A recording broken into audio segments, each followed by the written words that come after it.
এটি দুৰ্ঘটনাই সলনি কৰা জীৱন যুঁজৰ কাহিনী।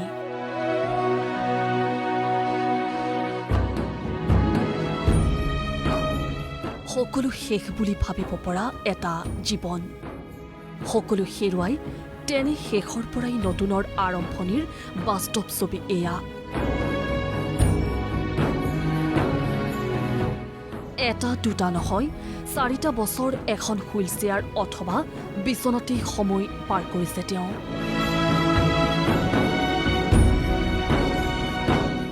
ডিঙিৰ পৰা দেহৰ তলৰ কোনো এটা অংগই কাম নকৰে তেওঁৰ। ভাতমুঠি খোৱাৰ পৰা কাপোৰখিনি সলনি কৰিবলৈও তেওঁ অপাৰগ। যেন কাল ধুমুহাই ক্ষত কৰা এটা জীৱন সংগ্ৰাম।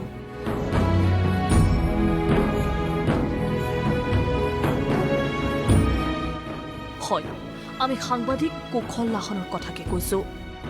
2017 চনৰ 15 আগষ্টত মেঘালয়ত সংঘটিত এটি পথ দুৰ্ঘটনাতে কুশলৰ জীৱনলৈ নামি আহিছিল কাল অমানিশা।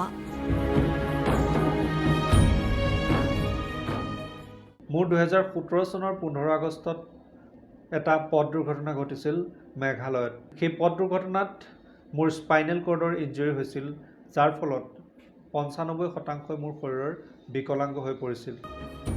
2014 চনত ফ্ৰণ্টিয়াৰ টিভিত সাংবাদিকতাৰ পাতনি মেলা কুশল লাহনে দেহৰ 95% অংগ বিকল হোৱাৰ পাছতো হাৰ মনা নাই।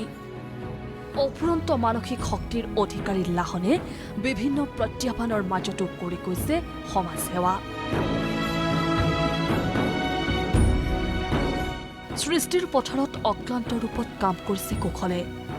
ইতিমধ্যে লাহনৰ সৃষ্টিত প্ৰাণ পাই উঠা নিয়ৰৰ কণা নামৰ এটি গীত মুকলি কৰা হয়। নিয়ৰ খনা দুবৰিতে দিয়ে আহি কিহৰে খবৰ তোমাৰ খোজৰ খোপনিয়ে। যোৱা 14 আগষ্টত মই লিখা এটি গানো মুক্তি লাভ কৰিছে নিয়ৰৰ কণা নামেৰে, য'ত কণ্ঠদান কৰিছে জ্ঞান হাজৰিকা, সংগীত পৰিচালনা কৰিছে হীৰকজ্যোতি নাথে।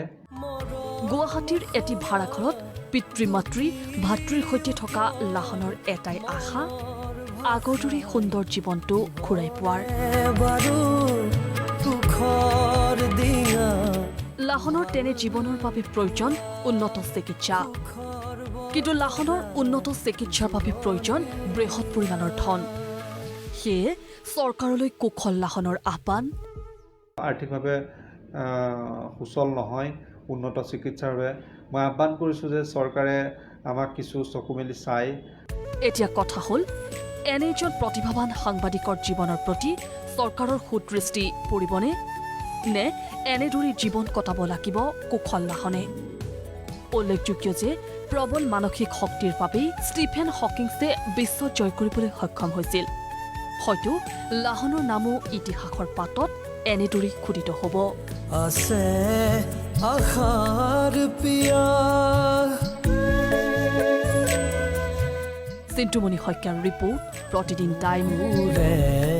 নদী এৰা খুটি হ'ল অভিমান। सबको अपना के रखता है अपनी हर धड़कन। जब घर बनता है हेल्दी सीमेंट से, अमृत सीमेंट, सुनो अपने घर की धड़कन।